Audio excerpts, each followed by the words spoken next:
आनंद आहे मला. इतके देई गातो आमा मग सुखे घाली जन्मा. सुंदर मागणी केली शिवदास मागणीने. आपण काय मागणी करता?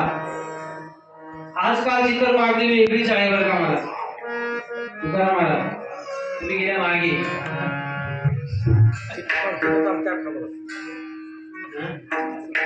पहिले खेळ होता. खेळ चार कुंटे असायचे. त्या कुंट्याला गेले की मला ते आंबा म्हणायचो आम्ही लहान. आणि तिकडल्याला जर जायच्या खांबा म्हणलं तर तिकडे जायला परवानगी. आणि तिथून पुढं असं समजे जर मागे झालं खांबा बी कोणी देणार नाही. कोणी खांबाला बी जायला मिळणार नाही. शिवाय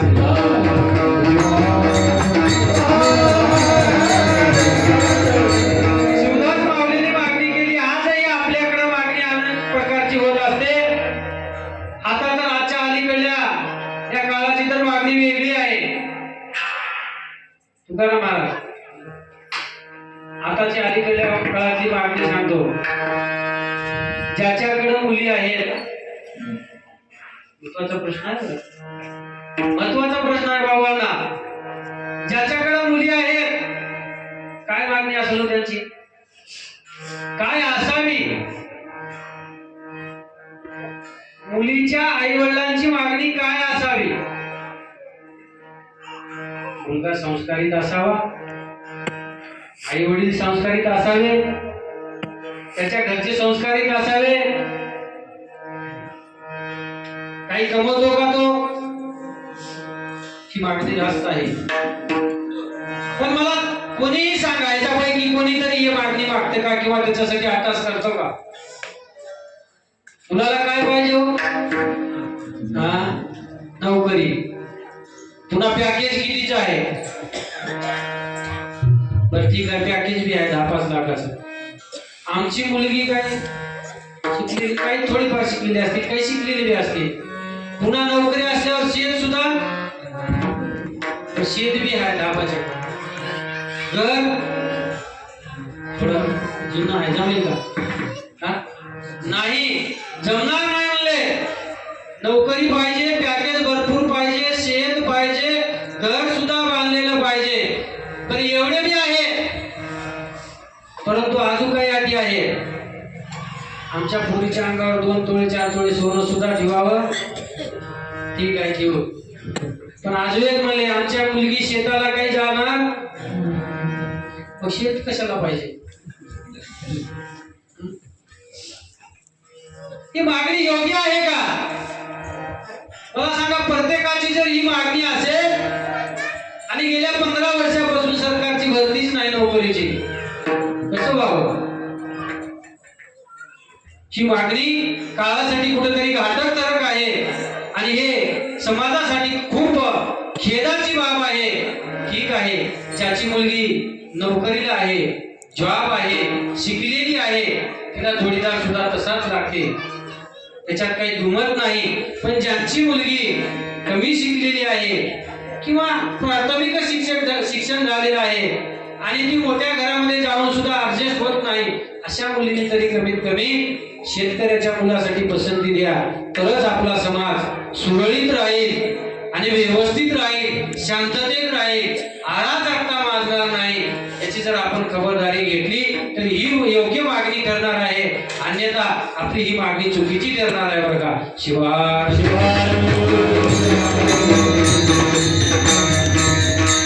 ही जशी मागणी समाजासाठी घातक आहे, त्याचप्रमाणे आलेल्या मानवाचा जन्म या पृथ्वी तलावर झाल्याच्या नंतर वाया जाऊ नये, त्या जन्माचं 30 वर्ष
जन्म फिरक्यात अवचित्त प्राप्त. एवढ्या 84 लक्ष योनीतून फिरत फिरत फिरत फिरत या ठिकाणी येत असतो आणि या जन्माचं कल्याण व्हावं असं शिवदास माऊलीला वाटलं आणि देवाकडे मागणी केली. देवा तुके देई गातो आम्हा मग तुके गाणे. देवा म्हणजे या जन्माला आल्याच्या नंतर माणूस भटकतो आणि त्यासाठी हा जन्म द्या. पण त्याने आठ घातली देवाला.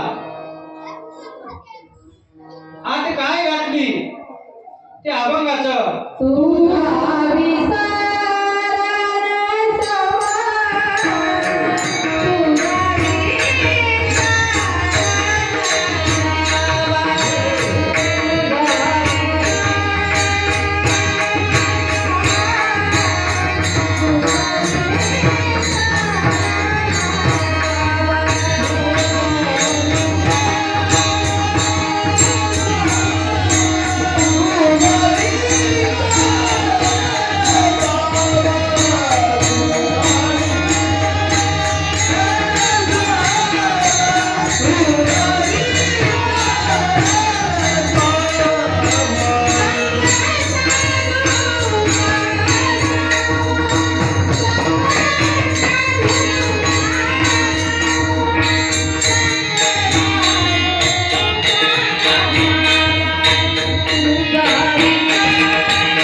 देवाकडे शिवदास माऊलीने मागणी मागितली. देवा मला असणारा तुझा असणारा विसर पडू नये रे. कारण काय होते महाराज, एकदा का माणसाला विसर पडला फार मोठी चूक होते आणि नुकसान होते. म्हणले तुम्हाला सांगू का, आपलं छोटं लेकरू आहे, छोटं लेकरू, आणि आपण त्याला शाळेत पाठवून दिलो. शाळेत पाठवून देत असताना काय काय द्यावं लागते लेकरासोबत. त्याला लागणारे वही, पेन, पुस्तक, अजून काय डब्बा, पाण्याची बाटल, अजून काही खाऊसाठी. एक माऊली काय केली, लेकराला शाळेत पाठवण्यासाठी निघाली. खूप लवकर उठली, 5:30 ला उठली, स्वयंपाक केला, गरम गरम पोळी केली, भाजी केली, लेकराला आंघोळ घातलं, गंध पावडर केलं, तयार केलं. लेकरू जाता जात नव्हतं, लढत होता, आजच्या दिवस नाही जातो, आजच्या दिवस नाही जातो, कसं बस तयार केलं. गडबडीनं त्याला तयार केलं आणि शाळेला जायची व्हॅन आली. गडबडीनं दप्तर घेतलं आणि त्याचे काय राहते ते धरायचे, काय म्हणते तुझं बास्केट. आठवण आले ते बास्केटामध्ये काय असते, डब्बा खाऊचा आणि पाण्याची बाटल असते आणि दप्तरामध्ये त्याचं साहित्य असतं. आई घेतलं, एका हातामध्ये ते दप्तर आणि एका हातामध्ये बास्केट घेतलं, नेऊन लेकराला व्हॅन मध्ये बसवले आणि पहिले सर्व लेकर येऊन बसले होते आणि ते गाडीवाला गडबड करत होता, लवकर या, मला वेळेवर पोहोचावं लागेल शाळेत, लवकर या. गडबडीने त्या लेकराला उचललं, मध्ये बसवलं, दप्तर दिलं आणि एक गाडी गेली निघून महाराज आणि एका हातामधला असणारा बास्केट आईच्या हातामध्ये राहून गेली आणि अशीच ही घरी गेली घाई गडबडीनं घरी दार उघडं होतं आणि गडबडीनं घरी गेली आणि ती बास्केट तिथं ठेवलं कामामध्ये गुंतली आणि थोडा वेळ झाल्याच्या नंतर ज्या वेळेस लेकराची जेवायची टाइम झाली त्यावेळेस मात्र आईला माझ्या बाळाची शाळा सुट्टी असतात एक वेळ झाला असेल आणि आता तो जेवत असेल असं तिच्या लक्षामध्ये आलं आणि एकदम ते बास्केट तिच्या नजरेला पडलं महाराज काय अवस्था झाली असं होती आईची सकाळी लेकरू घरी जेवलेलं नव्हतं मला लेकराचं आईचं त्या डब्याचं सांगूला नाही तुमच्या लक्षात यावं म्हणून सांगावं एक वार जर विसर पडला ना कुठल्याही गोष्टीचा खूप गडबड होते महाराज एक तर लेकरू उपाशी शाळेमध्ये राहिलं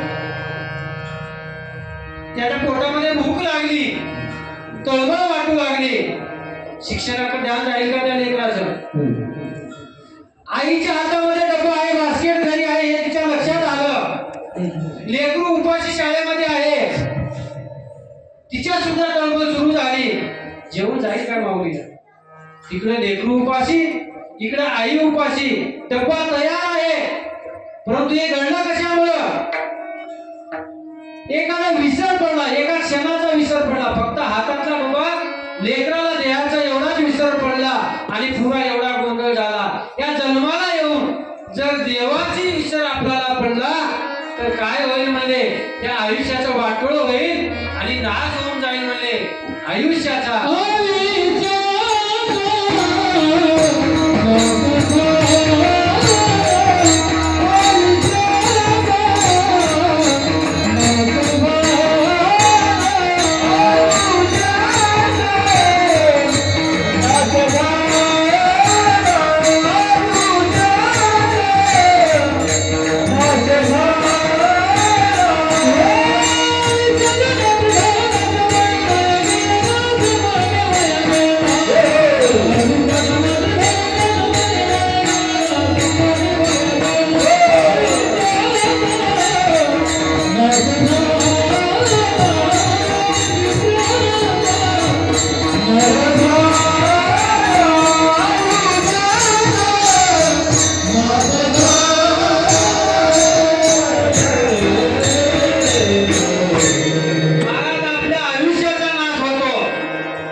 देवाचा विसर आपल्याला पडता कामा नये याची काळजी घ्यावी लागते कळाले का विसर पडल्यावर काय होते कळाले की सांगू अजून एक माऊली काय केली एक माऊली काय केली काबाड कष्ट करून आपल्या कष्टातून जे पैसे येत होते काही नवऱ्याला द्यायची आपल्या पतीला द्यायची कारभाराला आणि काही पैसे वाचून ठेवायचे 10, 20, 50, 100 काढून ठेवायचे आणि बचत करून कधी अर्धा ग्राम कधी 1 ग्राम असं घेऊन सोनं घेऊन ठेवायचे असं जमा करून 5 ग्राम तोळा झालं आता जमा करून तोळा घेणं काही शक्य हो द्या घे काय द्यायचं नाही फक्त लक्षात ठेवा म्हणून सांगा माय जमा केली तोळाभर सोनं आणि त्याचं काय केलं काय असला तर आवडतं समजा देवाची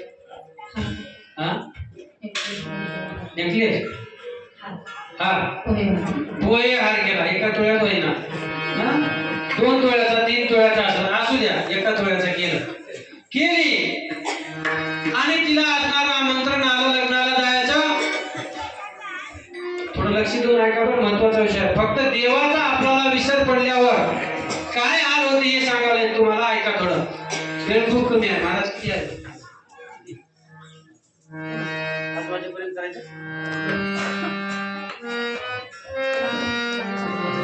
धावतं सांगतो लक्ष द्या थोडस महत्वाचा विषय 2-3 गोष्टी महत्वाच्या सांगणार तेवढ्या बी जरी तुम्हाला कळाल्या तर या सत्याचं चीज होईल आपला पोहे हार घेऊन कार्यक्रमाला माऊली निघाली माऊलीला जायचं होतं नांदेडला इकडे कारला पाटीकडे जावं तर दूर आहे खडगाव पाटीकडे जावं तर रस्ता खराब आहे तिच्या डोक्यामध्ये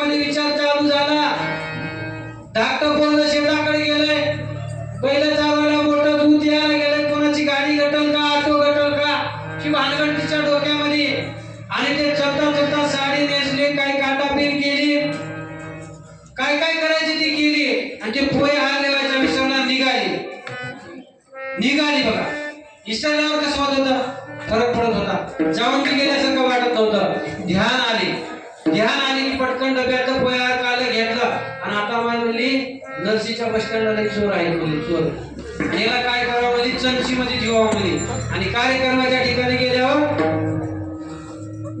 म्हणले आणि घेतली चमची मध्ये. मान म्हणली चमची कमरेची काढून घेतलं तर कसं करा, पिशवी मध्ये ठेवा म्हणली. पिशवी मध्ये ठेवली आणि निघाली महाराज. गेली कारला पाटीला गेली, गाडीमध्ये बसलो महाराज. नरसीच्या बस स्टँडला गेली. बस स्टँडला गेल्यावर हाफ तिकटाचे काही, 1/4चे काही, फुगटचे काही. ठीक गर्दीमध्ये कसं तर लोटून आता बघा बाया काय करायला, एका गळ्यावर चढले नाही काका गाडीमध्ये, एका गळ्यावर. बापू गाडी व्हायच की आम्ही का था मला जाऊ दे, कुठं तिथं देणार. एकाला चढू देणार, एकाला सुटू देणार. असं कोपरं लावलं लोटतात. धकाऱ्याचं कळणं आले आपणच कोपराला लोटणार आणि त्यानेच म्हणतो बघा बाई चढाली कळणं आली तुला. फक्त हसा म्हणून हसायचा विषय. चढली कशी बसली त्या गाडीमध्ये चढली आणि चढण्याच्या अगोदर काय केले, ते पिशवी असणारी सीट धराय करता असं खिडकीमधून टाकली. जाऊन बसली तिथं. आणि बसल्याच्या नंतर आता बसायला अडचण होत होती म्हणून पिशवी काय केली वरच्या त्या बघा ते खाना पिशव्या ठेवायला, सामान ठेवायला तिथं ठेवल्याच्या नंतर गावाला उतरायचं. बाबा महाराज देवाचा विसर पडू नये. गाव आलं जाताना तिच्या लक्षामध्ये काय काय चालवलं त्याचा विसर पडला. आता त्या पोहे हाराचा तिथं गेल्यावर मान साडी चवली करतो, असं घेतो, ते घेतो, तोंडाला लावायचं वागणेस हे समजा तिने करू आले. ते मेकअप करणारी बाई राहील की मी जाऊ देतो, असलीच तर बरी होती आणि थोडं असं ते काय कलर लावत होती असं ते विचार करू लागली. तिथं गेल्याच्या नंतर जे काय तिला करायचं होतं त्याची कल्पना करू लागली आणि त्याच्यामध्ये असणार ते विसरलं. काय थैलीकडली आठवण विसरली आणि ज्या गावाला जायचं होतं ते गाव आलं आणि कंडक्टर म्हणलं लवकर उतरा, गाडी जास्त वेळ थांबणार नाही. गाव आलं, नांदेड आलं असं म्हणून बेल वाजल्या बरोबर त्या ठिकाणी काय केली, उठली आणि घाईनं आली आणि उतरली. गाडी गेली निघून. पिशवी कुठं राहिली, एसटी मध्ये राहिली. आणि ही असणार गेली लग्नाच्या ठिकाणी आणि तिथं गेली आणि त्या ठिकाणी गेल्याच्या नंतर या दादा पाहुणचार झाला. तिचं लक्ष पुढं त्या मेकअपच्या बाईकडे. आणि माहिती बाई आहे का, मेकअप करणारी बाई आहे का, हाय म्हणले. नाही म्हणले मलाही करायचं आहे, मी फलारी नवरीची नवरदेवाची देवा असं म्हणलं ना. आपला नंबर गडबडीनं तिथं लावल्याच्या नंतर मेकअप सुद्धा झालं बाईचं आणि लग्नाचा टाइम आला. अशी डुळू लागली दोन्ही अंगाना. बायला बघा सगळे झाले बोलतात, एखादी कमी असतो तर थोडं पावला जमाना पडते पण संघाता. आणि त्यावेळेस मला तिला काय झालं पोहे हाराची आठवण आली. काय अवस्था झाली असेल त्या माऊलीची. पूर्ण फिकं पडलं, ते पूर्ण घाम आला आणि एकदा का घाम आला त्या वारनेच लावले त्याची एवढी अवस्था होते तुम्हाला माहित आहे बघा. तुझी अवस्था होऊन गेली, बाईचं तोंड उतरून गेलं, थंडगार झाली बाई आणि पिशवी एसटी मध्ये. बाई लग्नामध्ये लग्न लागून गेलं पण हिचं काही लग्न थांबलं. कशामुळे घडलं होईल, विसर पडला. कशाचा, सोन्याचा विसर पडला. आणि आपलं खरं सोनं काय आहे तर भगवंत आहे, महादेव आहे, शिव आहे, शंभू आहे. म्हणून देवाला मागितली, देवा तुझा जर मला विसर पडला तर माझी फसगत होईल, या जन्माला येऊन सुद्धा माझा काही उपयोग होणार नाही. म्हणून असणार काय करा, तुझा विसर नसावा. म्हणून देवाकडे मागितली. दुसरी मागणी काय मागितली बरं, त्याच चरणामध्ये काय मागितलं देवानं, सुदास माऊलीनं, तुझा विसर नसावा. विसर पडल्यानं काय होते लक्षात आले की नाही, कोणाच्या आले कोणाच्या नाही. अजून काय सांगू द्या, टाइम कमी आहे. कधीतरी संध्याकाळी जर कीर्तन सेवा करण्याची संधी आली तर भरपूर काही सांगू. विसर पडल्याच्या नंतर एक वार का संगत चुकली, पंगत चुकली तर एखाद्या वेळेस काहीतरी बुंदी बालुशाही संपत तर भात वरण का होईना भेटते. पण एक बात, चांगल्या माणसाची जर संगत चुकली, थोडक्यात सांगतो, पती पत्नी दोघं कार्यक्रमाला निघाले, गावाला निघाले. आजकाल पैसे कोणाकडे आहेत बाबा? हा बरोबर, पत्नीकडे पैसे, नोकरी याच्याकडे आहे, नोकरी करतो येणार, काम करतो येणार, पण पैसे पत्नीकडे. कशासाठी? याला सांभाळता येणार म्हणून. बरं, पत्नीकडे पैसे आहेत, गडबडीनं निघाले, घाई गडबडीनं गावाला जायचं. निघाल्याच्या नंतर पर्समध्ये पत्नीच्या पैसे होते, दोघेही गावाला जाण्यासाठी निघाले. 2 गाड्या आल्या एकाच गावाला जाण्यासाठी. पत्नी एका गाडीमध्ये आणि पती एका गाडीमध्ये बसले. कसं होईल? फजिती होईल की नाही? कारण पैसे नाही गेल्यावर कपडे काही पांढरे शिपटले, आता कपडे इस्त्री मारले, कंडक्टरला उतर खाली, पैसे नाही तर कशाला आला? फजिती झाली. कशामुळं? संगत चुकली. माणसाची संगत चुकल्याच्या नंतर, विसर पडल्याच्या नंतर अशी फजिती होती. म्हणून काय मागितलं देवानं? देवाकडं शिवदास मागले, देवा मला गाठल्याच्या नंतर तुझा असणारा विसर पडू नये. आणि संघ असणारा, महाराज काय मागितलं? महत्वाची मागणी मागितलं, संघ असणारा साधूचा असावा. कारण का? साधू संगे मोक्ष निते सर्व काळ, विश्रांतीचे मूळ साधूच्या ठिकाणी असणार विश्रांती असते, समाधान असते आणि दया असते. एका ठिकाणी म्हणले बघा, साधू काय आहे? त्याच्याकडे 3-4 गोष्टी असतात: दयेचे, कृपेचे, मायेचे. संत काय असतात? दयेचे आगर असतात, कृपेचे सागर असतात आणि विशेष म्हणजे मायेच्या पलीकडे असतात. म्हणून त्यांच्या संगत असावी.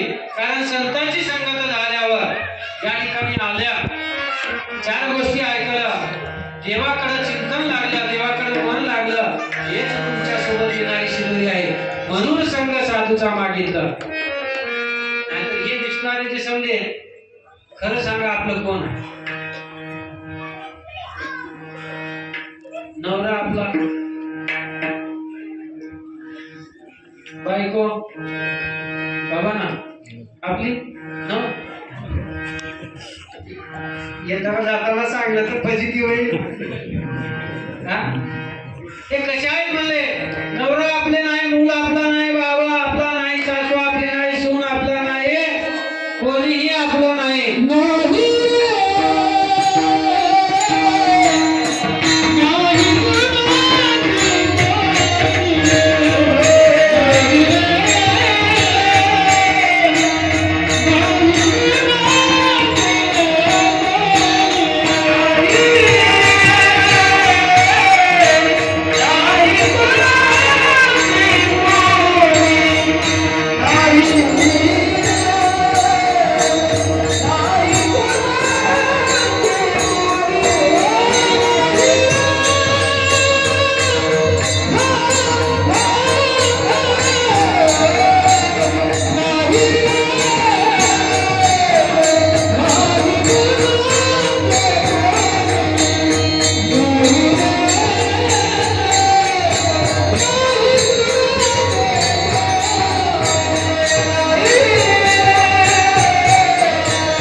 आपण असणारा देवाचं चिंतन करावं. एका ठिकाणी म्हणलं बघा, सर्व कशा आहे रे? मायेच्या सर्व मायेचे ममतेचे कोणी नाही संगतीचे. कोण कोण? इष्ट मित्र घोर होते यमा हाती धरून घेतली. हे समजे आपलेच असतात यमाला धरून देणारे. काही काही तर पोलिसाला धरून देतात. आपलेच बरं का. कोण कोण? भाऊ घर. एका ठिकाणी सांगतो, महत्वाचा विषय आहे बघा. माता भगिनी लक्षात द्या. कीर्तन म्हणजे फक्त गायनासाठी किंवा एक हसण्यासाठी नाही, त्याच्यातून समाजामध्ये जे त्रास आहे, व्याधी आहे, ते दूर करण्याचं साधन म्हणजे कीर्तन आहे. एका गावामध्ये चौकडच आहे, एकाच गावचं म्हणावं लागतं. माया सांगू लागलो. सांगू की बहीण भाऊ होते आणि जोपर्यंत काही लेनदेन करत होते, काही जाऊ आऊ येऊ जाऊ काही देत होते घेत होते, संवाद चालू होता, तोपर्यंत सर्व चांगलं होतं. पण काही अशा वाढत गेल्या, उगाच कोणतरी काही म्हणलं, उगाच कोणतरी काही सांगितलं, त्याच्यावर दुरावा निर्माण होत गेला. आणि आई वडिलाच्या देखत भावानं बहिणीवर, बहिणीनं भावावर कोर्टामध्ये केस टाकली की प्रॉपर्टीच्या भावाचा हिस्सा कोणाला मिळावा? बहिणीला मिळावा. प्रेम राहील का महाराज? प्रॉपर्टी येईल, पैसा येईल, सोनं येईल, अजून काय येईल आपल्या जीवनामध्ये, पण एक बार भावापासून बहीण आणि बहिणीपासून भाऊ जर दूर गेला तर आपल्या जीवनामध्ये बरेच जणांना असे प्रॉपर्टी मिळालेले आहेत कोर्टामधून, पण नंतर त्या प्रॉपर्टीचा त्या बहिणीला काही सुख लागलं नाही. मला अनेक प्रकारच्या घराने, अनेक प्रकारच्या व्याधी, अनेक प्रकारचा दुरावा, आणि ते दुरावा निर्माण झाल्यामध्ये त्यांना असं वाटू लागलं की प्रॉपर्टी आपण भांडून घेण्यापेक्षा आपला भाऊ आपल्याजवळ किंवा आपली बहीण आपल्याजवळ राहिली असेल, हे कधी नंतर लक्षात येते महाराज.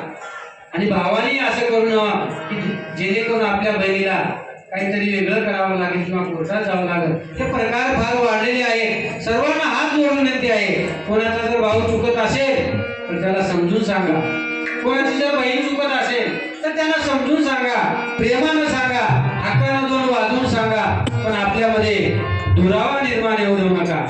कारण दुरावा निर्माण झाल्याच्या नंतर फार मोठं नुकसान होत असते आणि त्याची किंमत येत नाही. असंच आजच्या अभंगाचं निरूपण आहे.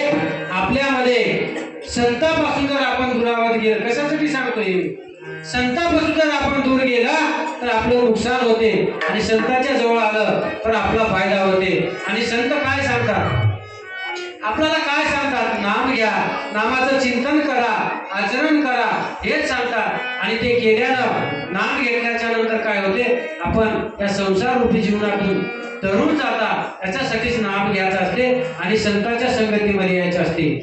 आणि ते संगत कशी असते?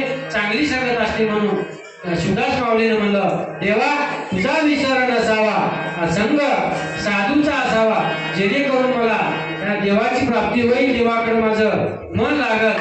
आणि संत काय नाम चिंतन करण्यासाठी सांगतात, आणि हे नामाचं चिंतन आपल्याला एक बार आनंदानं करावं लागेल बरं का.